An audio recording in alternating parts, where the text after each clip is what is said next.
Assalamualaikum warahmatullahi wabarakatuh. Waalaikumsalam. Bismillahirrahmanirrahim. Alhamdulillahirabbil alamin wa bihi nasta'inu ala umuri dunya waddin. Wassalatu wassalamu ala sayyidil mursalin sayyidina wa maulana Muhammadin wa ala alihi wa ashabihi wa tabi'in wa tabi'in tabi'in wa man tabi'ahum bi ihsanin ila yaumiddin. Amma ba'd. Ya Rabbi shrah li sadri wa yassir li amri wahlul 'uqdatam min lisani yafqahu qawli. Pengasanipun Sagung Boro Rawuh, Bapak-bapak, ibu-ibu, keluarga besar MTSN 1 Sleman semuanya yang saya hormati. Pengenanipun Bapak Kiai Haji Nur Jamil yang saya semoga Allah berkati ta'amin, Bapak Kepala Sekolah dan Bapak Ibu Guru semuanya dan hadirin wal hadirat rahimakumullah. Kados ingkang dipun nindakaken Pak Kiai Nur Jamil kala wau dene acara niku halal bihalal maksudipun ya pantes-pantese ana ngajine, bener pantes-pantese. Lagi ngaji wong jenengan Pak Guru kabeh. Wong kula ya lulusan MTS.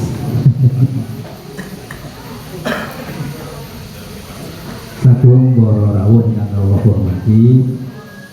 Nek kula ngertos sampeyan Pak Kiai berjamil kula udah lho. Maksudnya kula wedi mendredeg. Bapak Ibu yang Allah hormati,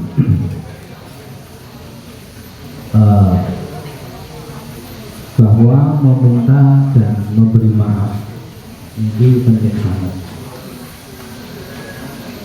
Betul bahwa ngomongnya tradisi halal bihalal dari sawalan itu memang kilometer adalah tradisi. Artinya ini tidak pernah dengan dalile secara persis bahwa Nabi dan para sahabat yang awalan atau halal bihalal jadi ya bukan bagian itu dengan kersani sebagai kutubut is'ah bukan namun sitah atau kutubut is'ah. Kita hadir itu dengan yakin bukan bagian ini. Tapi tradisi ini bukan tradisi yang buruk. Yang pertama bahwa meminta maaf ini adalah kewajiban setiap orang yang punya salah. Kalau kita bicara tentang bab taubat, arkanul taubat, rukun-rukun taubat ini kan ketika dosa kepada Gusti Allah itu kan hanya ada 3. Pertama an-nadam, dan ini rukun taubat yang paling utama adalah nadam atau menyesal. Seperti kata Nabi, at-taubah an-nadam. Taubat itu yang paling pokok adalah menyesal. Seperti al-hajju arafatu, haji itu yang paling pokok adalah arafah. Kita tahu rukun haji bukan hanya rukun di arafah, tapi kenapa Nabi menyebut itu? Karena itu yang paling pokok. Sama at-taubah an-nadam. Tapi rukun berikutnya adalah al-iqla' atau menghentikan diri dari perbuatan maksiat. Apa yang kita taubati, ya kita berhenti dari kemaksiatan itu. Oke. Padahal ketika orang sudah bertobat mesti lereng. Padahal ketika orang sudah menyesal mestinya menyesal. Dan azab yang ketiga, berniat kuat itu tidak akan mengulangi lagi. Nah, ketika ini sudah terpenuhi maka itu disebut dengan at-taubatun nasuh. Nah, tapi ketika ini kesalahan kita itu hubungannya terhadap sesama, maka ada tambahan 1 rukun lagi.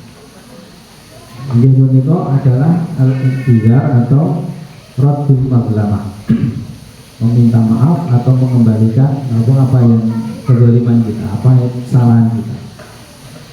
Rukunnya tambah 1. Nah, makanya ngomongnya menjadi kaidah fikih itu ada yang terkenal haqqullah mabniun alal musamaah wa haqqul adami mabniun ala tadlil atau alal musahah. Jadi hak kepada hak Allah itu didasarkan pada kemudahan. Makanya ada banyak contoh misalnya seperti puasa. Puasa ini hakullah.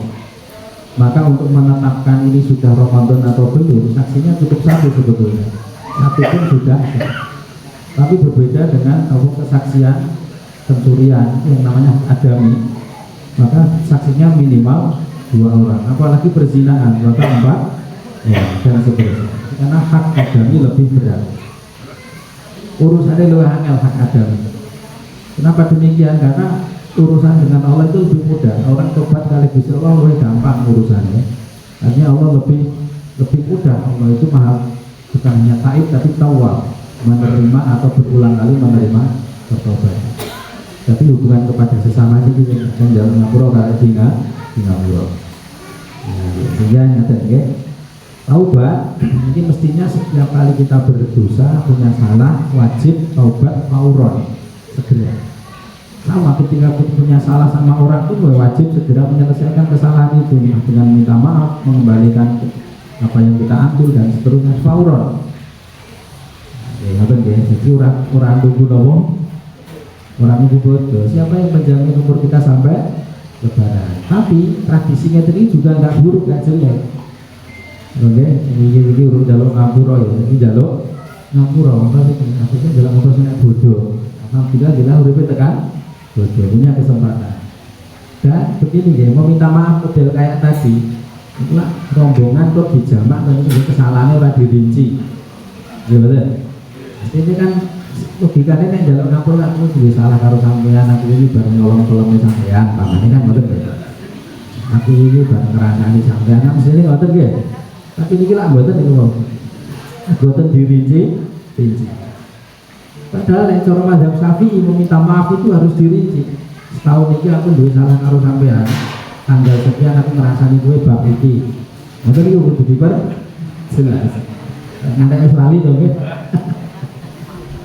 Tapi alhamdulillah di kitab Kasyifatus Saja karya Syekh Nawawi Al-Bantani beliau menyampaikan itu bahwa meminta maaf ini dalam mazhab Maliki tidak wajib dirinci. Parang matur, boten parang tutup matur, kalau suami sebelah silaturahim, dia ngapur di Kabupaten Pulo, lahir Batos, ikan jiran berso, ikan boten, padahal kesem boten deh. Dia di ngapur, dia kalau waktu itu sampun barang pun selesai, itu cara mazhab Maliki. Nah kita itu diam-diam dalam hal ini mazhab Maliki, bang ya. Dalam hal sawalah, halal bihalal ini mazhab Maliki. Dalam ngapura dijamak. Mudah-mudahan yang penting hati kita semuanya ikhlas. Amin Allahumma. Jadi meminta maaf itu sangat penting. Kenapa demikian? Karena kita nanti ketika akan masuk surga terganjal. Ketika kita punya banyak kesalahan kepada orang. Pasti jangan sampai kerso hadis atau dulu namanil muflis, tahukah kalian siapa orang-orang yang bangkrut itu? Al-muflis bina man la dirham wa la dinar, kata para sahabat. Muflis atau orang bangkrut di tengah-tengah kami adalah yang tidak punya uang. Kata Nabi, bukan itu yang aku maksud. Muflis di sini adalah kelak orang yang ya'ti yaumil qiyamah, yang datang di hari kiamat. Dia membawa amal ibadah, sholat, puasa, sedekah dan macam-macam. Tapi semuanya hangus karena diberikan kepada orang-orang yang dizalimi. Kan? Sayang sekali. Jangan sampai kita seperti itu. Maka kita punya salah harus segera meminta maaf. Tapi tidak kalah penting adalah meminta maaf, memberi maaf.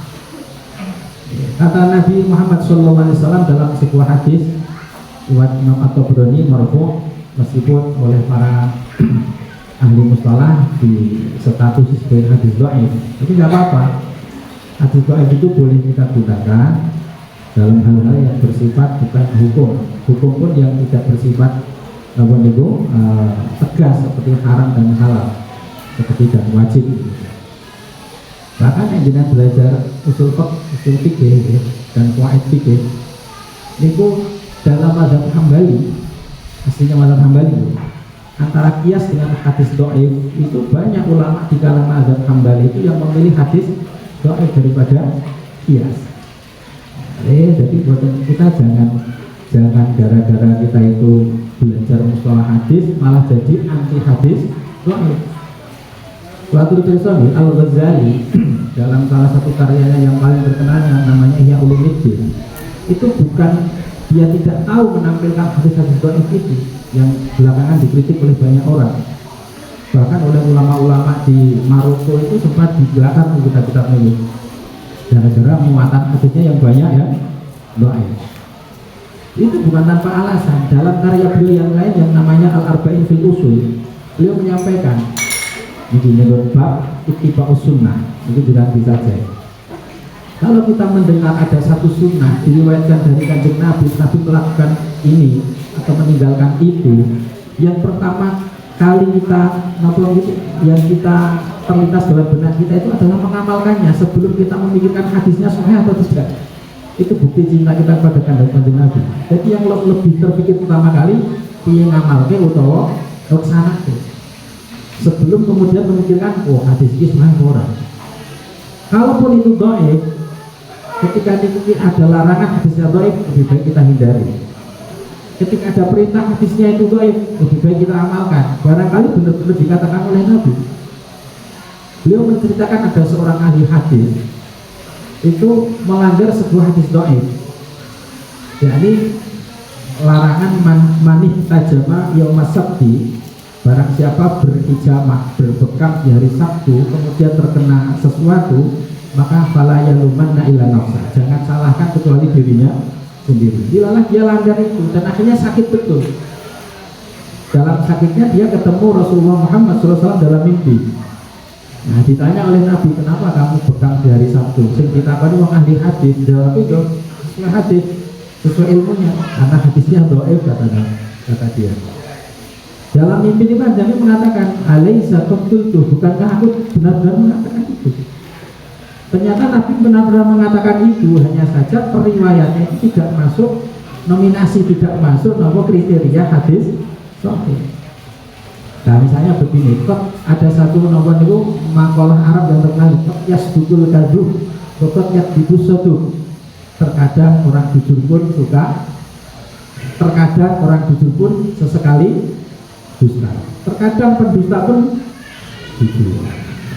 Misalnya ada kebetulan orang ini dalam riwayatnya, dalam riwayat hadis itu dia terkenal suka bohong, sehingga kan semua hadis yang diriwayatkannya ditolak. Padahal bisa jadi di sebagian riwayat dia jujur. Nah kan belum tentu orang pembohong itu pasti bohong terus toh, ya? Nah, misalnya macam ini. Jadi dhaif pun itu sangat mungkin benar-benar dikatakan oleh Nabi. Nah, yang ingin saya sampaikan, ada satu hadis dhaif tentang memberi maaf tadi. Kata Nabi, man mu'tuziro ilaihi, barang siapa dimintai maaf, falam yakbal, dia tidak menerima, lam yarid alayyal haudun, maka dia tidak akan sampai di teladan, tidak akan bertemu di teladan. Ini teladannya Kanjeng Nabi yang terkenal itu, yang dia oleh sebagian ulama disebut teladan apa? Kautsar. Kita tahu haudun Nabi itu prosesnya itu sebelum iqablas sirat, kiamat, sebelum kita menyeberangi sirat, kita sampai di haud atau teladan Nabi itu. Nah, umat Nabi akan disuruh minum di situ. Padahal barang siapa minum di situ lam yazma, kenapa itu tidak akan haus, setelah minum itu tidak akan haus selama-lamanya. Jadi umpamanya barang ngombe terikut di dalam nyeberangi sirat kok mboten lulus, kepepete kok ndadak makan rokok ora ngelak. Wong wis ngombe teladane Kanjeng disarbatan haniatan layal mau ba'daha abada. Nah, tapi ancaman Kanjeng Nabi, barang siapa kok dimintai maaf tidak memaafkan, maka aku tidak akan tidak akan memanggilnya kelak di teladanku. Orang diambil. Satu ketika Kanjeng Nabi mengatakan, "Nawa istaqu, saya itu merindukan nawa saudara-saudara saya." Sahabat anulat itu, alasna ikhwana, bukankah kami saudaramu wahai Nabi? Wahai antum ashabi, kalian adalah sahabatku. Saudaraku adalah man ya'ti ba'di, orang-orang yang kelak hidup setelahku dan mereka beriman kepadaku. Mereka akan aku tunggu di telagaku kelak di hari kiamat. Terus sahabat anggap dah jenengan yang mengering itu umatin jenengan pripun caranya? Kata beliau, umatku akan nampak dari bekas-bekas wudunya. Nah, lalu bekas wudhu itu akan nampak dan itu sebagai ciri-ciri. Nanti akan dipanggil, ini kamu kesini dulu minum di telagaku. Nah, orang yang tidak dipanggil diantaranya adalah yang dimintai maaf tapi tidak memaafkan. Jadi meminta maaf itu wajib, memberi maaf juga tidak kalah penting. Nah, mudah-mudahan majelis menika niku wis ngamal kabeh niku nggih. Ngamal meminta maaf dan memberi sehingga kita semuanya nanti akan wilujeng sedaya nggih wonten dunya maupun akhirat sama. Amin Allahumma amin. Nggih kok pilih mekaten lan senajan ingkang waktu kawula aturaken tidak malih nggih intinipun mengenai majelis menika maaf-maafan ngoten nggih.